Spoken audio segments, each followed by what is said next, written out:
Certa vez, estava conversando com um personal trainer, esses que preparam o pessoal para as maratonas, né? E agora, já há algum tempo no Brasil, está muito de moda esta ideia de meia maratona, 5 quilômetros, 10 quilômetros e tal, e que é muito bonito, que legal que as pessoas investem também o tempo para esse tipo de esporte. E, conversando com ele, eu perguntei quais os benefícios e qual o motivo pelos quais as pessoas procuram isto. Então, ele começa a dizer, o motivo é que a pessoa passa a ter saúde, uma disciplina, muda o hábito alimentar, tem a capacidade de fazer o corpo se movimentar e todos os benefícios do ponto de vista biológico e também psicológico. E dentre os quais ele me citou um que me chamou muita atenção. Ele falou, inclusive, quando a pessoa está correndo, nós treinamos para que aquele momento da corrida seja um momento para a pessoa pensar um pouco em si mesmo, pensar na própria vida, ter um momento consigo. Isso, sinceramente, me deixou muito surpreso, não? Porque eu não ia esperar que alguém iria fazer uma corrida para aproveitar o momento e pensar em si. E, de fato, a maratona hoje, ela não tem mais aquela ideia de uma competição, mas a ideia é de completar um caminho, né? Então, todo mundo ganha medalha porque conseguiu completar aqueles 5 quilômetros, aqueles 10 quilômetros. Tem quem faz isso profissionalmente, mas, em todo caso, a ideia é que você consiga completar um caminho.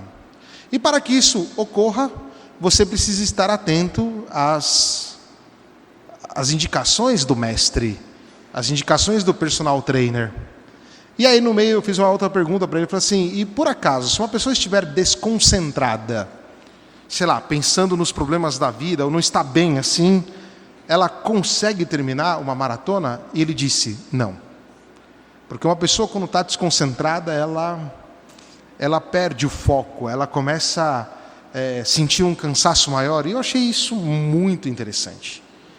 Eu disse nas outras homilias e digo aqui também, eu fiquei surpreso porque se eu for correr uma maratona, a primeira coisa que eu pensar é não infartar nos primeiros 300 metros, né? Tem gente que pensa na vida, então tudo bem. Mas qual que é a ideia? E que essa experiência atual da nossa cultura pode ser iluminada pelo Evangelho de hoje.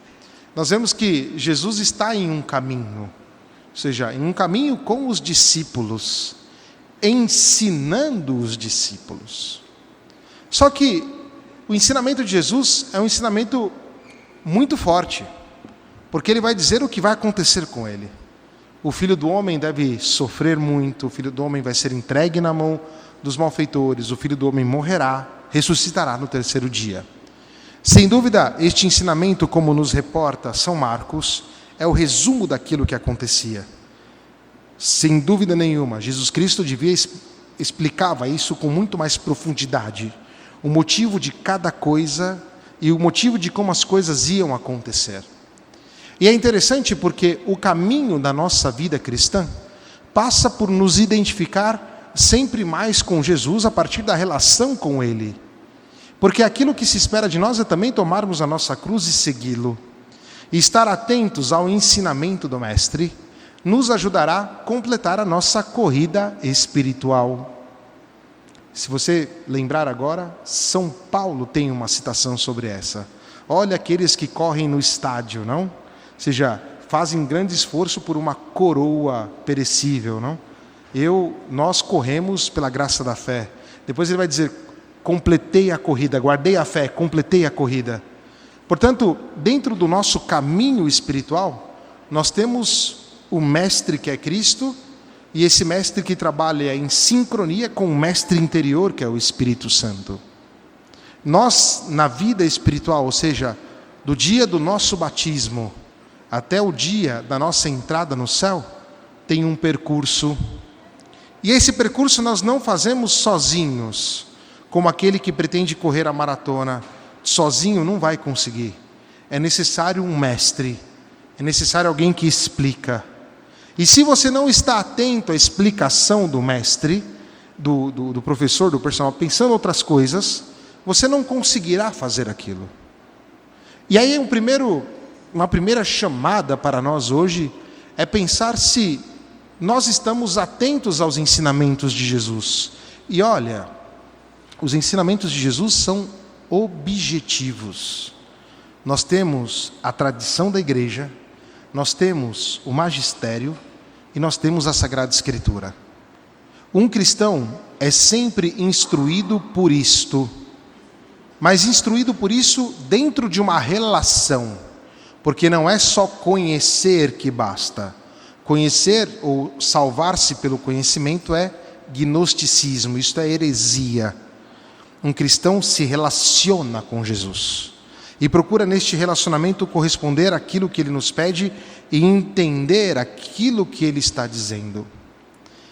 E no caminho da nossa vida espiritual, será que nós estamos atentos ao ensinamento de Cristo através do grande mestre interior, que é o Espírito Santo? Ou será que na nossa vida espiritual nós estamos dispersos, discutindo coisas supérfluas? Quando Jesus pergunta aos seus discípulos: o que vocês estão discutindo pelo caminho? Eles ficam quietos. E ficam quietos exatamente porque eles estavam preocupados com o poder, quem era o maior. Estavam preocupados com a própria vaidade. É muito egoísta. Ou seja, primeiro que não davam atenção a Cristo, e que já é muito grave, e que se nós na nossa vida espiritual não temos esta atenção a Jesus, hoje é o dia de recomeçar, de ter esta atenção, de estar com esse mestre, desculpa a expressão, né? De pensar Jesus como o nosso personal trainer, está sempre conosco, está ali, não nos abandona, está dando atenção para nós. Depois, pensar o que nós estamos pensando, porque muitas vezes o nosso modo de pensar é dissociado daquilo que Cristo ensina. Eles estão preocupados com quem é maior. Chega a ser ridículo. Eles estão preocupados com o poder. E Jesus Cristo está ensinando a eles o que Ele fez de maior: dar a vida por nós. Ou seja, Jesus, com todo o poder na mão, porque é Deus, Ele está dizendo: olha, o meu ensinamento é esse aqui, dar a vida. Ninguém tem maior amor do que aquele que dá a vida pelo seu amigo. Ou seja, Jesus Cristo ensina esta entrega e não o poder. Portanto, um cristão vive segundo esta lógica evangélica de doar-se, porque primeiro é salvo por Cristo, mas colabora para a salvação, servindo o próximo, indicando a ele quem é o Senhor, o próprio Jesus. E Jesus Cristo dá exatamente o remédio para as nossas tentações supérfluas, busca de poder, vaidade, poder econômico, preocupações espúrias. Jesus Cristo diz: quem quiser ser o primeiro, seja o servidor de todos. Pode soar humilhante isto, porque imagina você como cristão que é chamado a servir. E atenção, é servir todos. O que eu estou querendo dizer com isso? Você é chamado a servir o mendigo lá na rua. Você é chamado a ser servo daquela pessoa chata que trabalha com você. Você é chamado a ser servo, não vou falar da sogra, né? Porque senão o pessoal fica nervoso. Aí a sogra depois me bate lá fora, pega mal, né? Brincadeira. Mas você é chamado a servir todas as pessoas que Deus colocou diante de você. Mas qual que é a figura do servidor? Muitos de vocês são trabalhadores e sabem disso. Sobretudo, no nosso trabalho, que nós somos empregados e não patrão, nós temos que estar atentos àquilo que nos pedem. Porque se nós não estivermos atentos, nós seremos eliminados da empresa, seremos mandados embora. E na vida espiritual é igual. Ou seja, o que significa ser servidor? estar atento à necessidade do meu irmão, estar atento de dar ao meu irmão, servindo-o, o endereço correto ao qual ele é chamado, que é o endereço da vida com Cristo, e não temer isto, e dar a Jesus Cristo esta força, ou melhor, dar ao nosso irmão a força de Cristo, de tal modo que aquela pessoa, sabendo-se, tendo consciência de ser servido, ele consegue encontrar o desejo mais profundo do coração, que é o desejo de se relacionar com o Senhor. E isto depende do nosso servir, que não é um servir filantrópico para nos sentirmos bem, porque no serviço cristão nós não vamos nos sentir bem, nós nos damos ao outro e muitas vezes tomaremos cacetada por causa disso. Nós serviremos ao outro e seremos perseguidos por causa disso. Nós não vamos servir o outro simplesmente porque nós queremos estar bem. Citei de manhã um fato que aqui na nossa paróquia, graças a Deus, tem muitos médicos. E tem um dos nossos irmãos médicos que, ao servir uma outra pessoa, se negou a esta pessoa de fazer uma intervenção.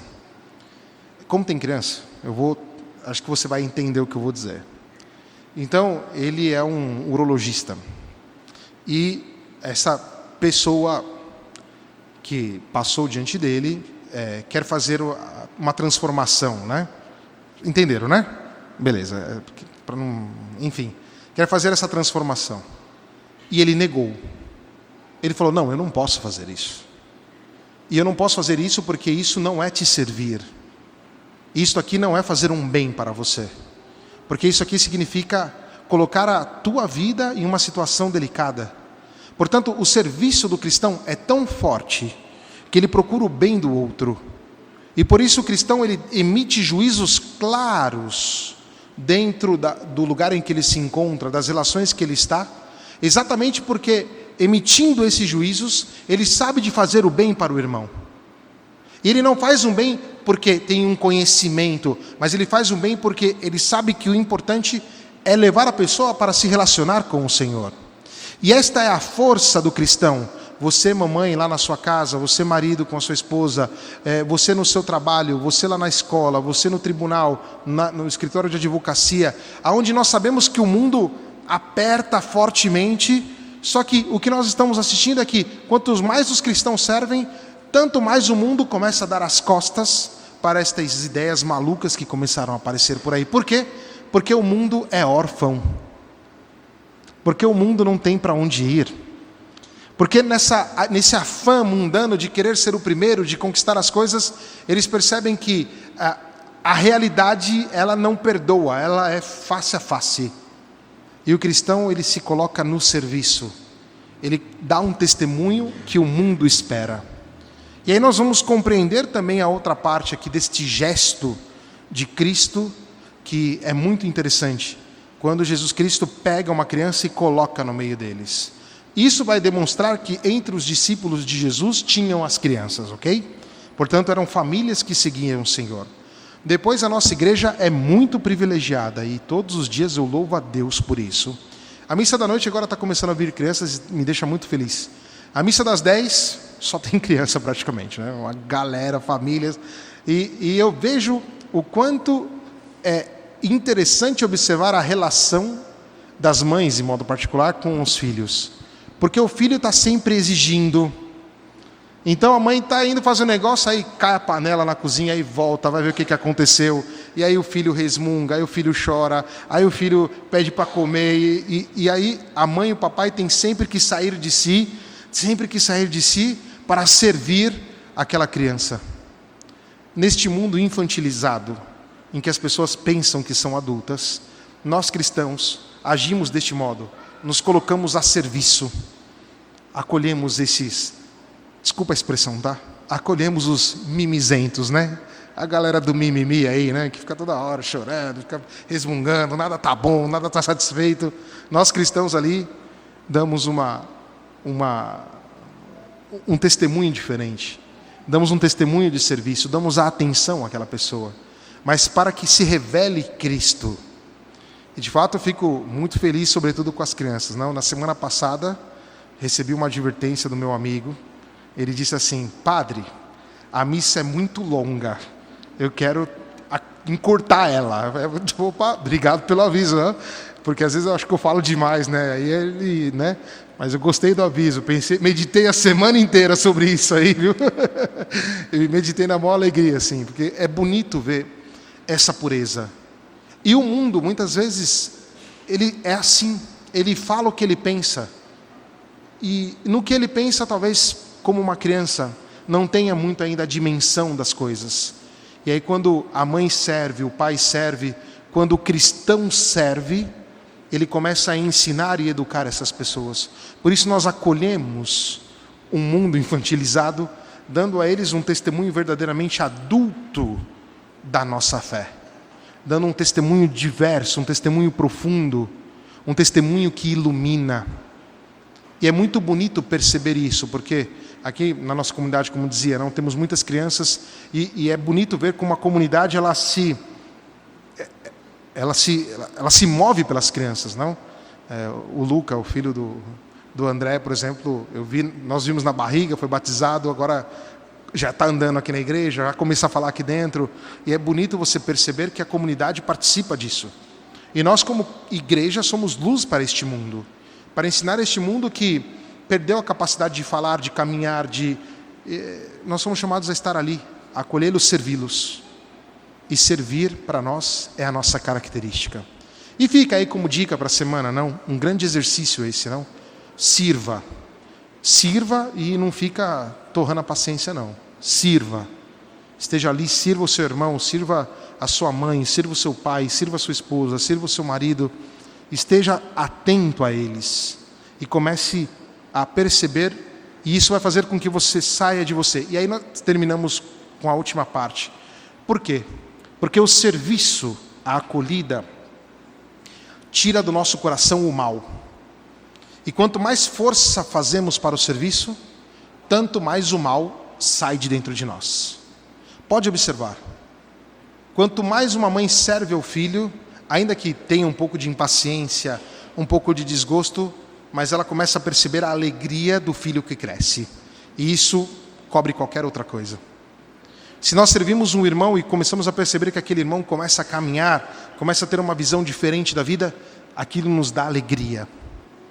E uma alegria sobrenatural, que é a alegria de poder, com o nosso modo simples, pecador, mas auxiliar Cristo na obra da Boa Nova, na obra da evangelização.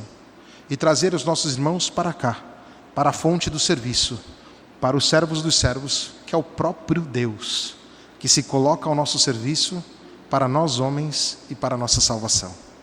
Que Maria Santíssima, nossa servidora, mas nossa mãe, nos ajude e que possamos, de agora em diante, sermos servidores em Cristo. Que assim seja. Amém.